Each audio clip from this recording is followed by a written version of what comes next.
प्रश्न 17, 23 और 29 का अभाज्य गुणनखंड विधि द्वारा HCF और LCM ज्ञात कीजिए।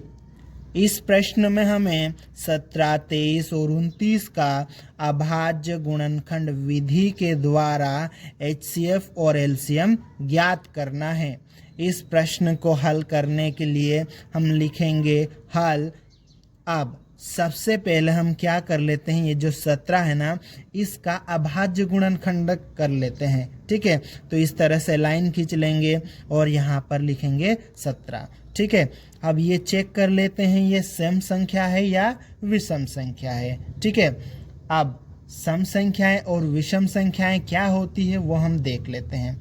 वो संख्याएं जिनका इकाई अंक 2, 4, 6, 8, 0 होता है सम संख्याएं कहलाती है, तथा वे संख्याएं जिनका इकाई अंक 1, 3, 5, 7, 9 होता है विषम संख्याएं कहलाती है।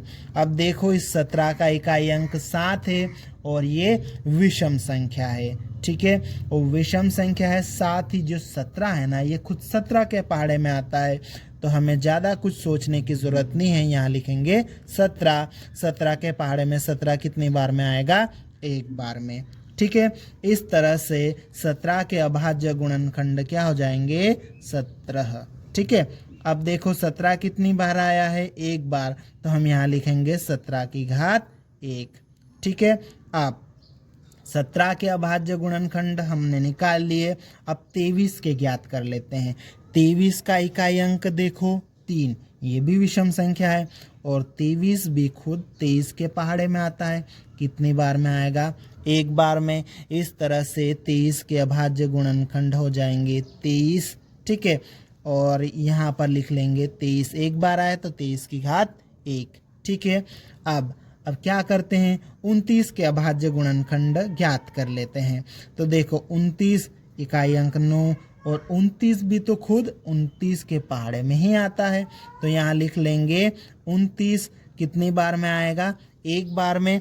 इस तरह से हमारे पास में 29 के अभाज्य गुणनखंड हो जाएंगे। यहाँ पे 29 लिख लेंगे। 29 एक ही बार आए तो 29 की घात 1।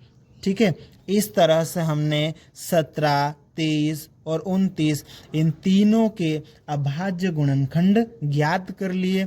अब इसकी सहायता से हम LCM और HCF ज्ञात करेंगे। तो सबसे पहले हम निकाल लेते हैं HCF।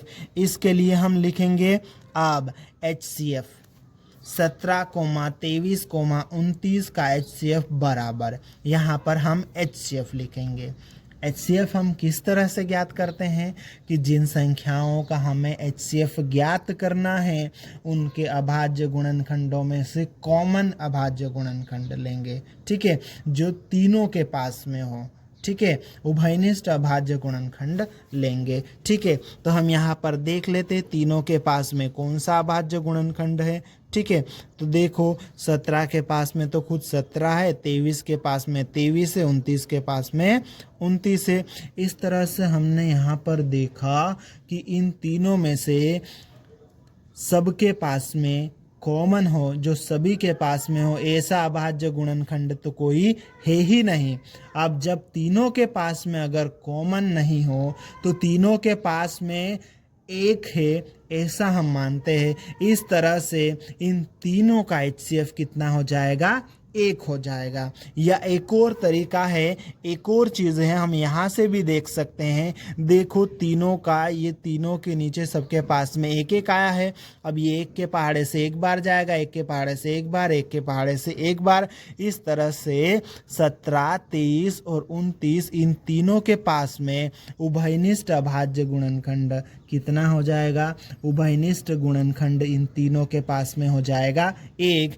इस तरह से 17, 23 और 29 का HCF कितना हो जाएगा? 1। इस तरह से भी हम इसको कर सकते हैं। या फिर यही तरीका कि भाई तीनों के पास में कुछ भी कॉमन नहीं था, जब कुछ भी कॉमन नहीं होता है तब एक कॉमन होता है, और एक कॉमन होगा तो वो एक ही हमारा HCF होगा। इस तरह से 17, 23 और 29 का HCF कितना हो गया? 1। अब हम क्या करते हैं, अब एलसीएम ज्ञात कर लेते हैं। इसके लिए हम लिखेंगे तथा 17, 23 और 29 का एलसीएम बराबर। यहाँ पर हम एलसीएम लिखेंगे। एलसीएम हम किस तरह से निकालते हैं, जिन संख्याओं का हमें एलसीएम निकालना है उनका हर एक अभाज्य गुणनखंड लेंगे, ठीक है, और उसकी भी सबसे बड़ी घात लेंगे, ठीक है। अब देखते हैं यहाँ सबके पास में अभाज्य गुणनखंड कौन कौन से हैं, ठीक है। अगर कॉमन हुआ तो सबसे बड़ी घात, अलग अलग हुआ तो उसको पूरा ले लेते हैं, ठीक है। तो देखो 17 के पास में 17 की घात 1 है, ठीक है। तो 23 के पास में 23 की घात 1 है, 29 के पास में 29 की घात 1 है। इन तीनों के पास कुछ भी कॉमन नहीं है, इन तीनों के पास में खुद वही संख्याएं हैं। तो देखो 17 के पास में कौन सा अभाज्य गुणनखंड है, 17 की घात 1 गुणित 23 के पास में क्या है, 23 की घात 1 गुणित 29 के पास में क्या है, 29 की घात 1, ठीक है। इस तरह से हमने इनको ले लिया। अब हम क्या करते हैं, इसको हल कर लेते हैं, ठीक है। 17 की घात 1 मतलब कितना हो जाएगा, 17 गुणित 23 की घात 1 कितना हो जाएगा, 23, 29 की घात 1 कितना हो जाएगा, 29। अब हम क्या करेंगे, 17, 23 और 29 का गुणा कर देंगे। तो 17, 23 और 29 का गुणा करेंगे तो हमारे पास में उत्तर कितना आ जाएगा, 11,339, ठीक है।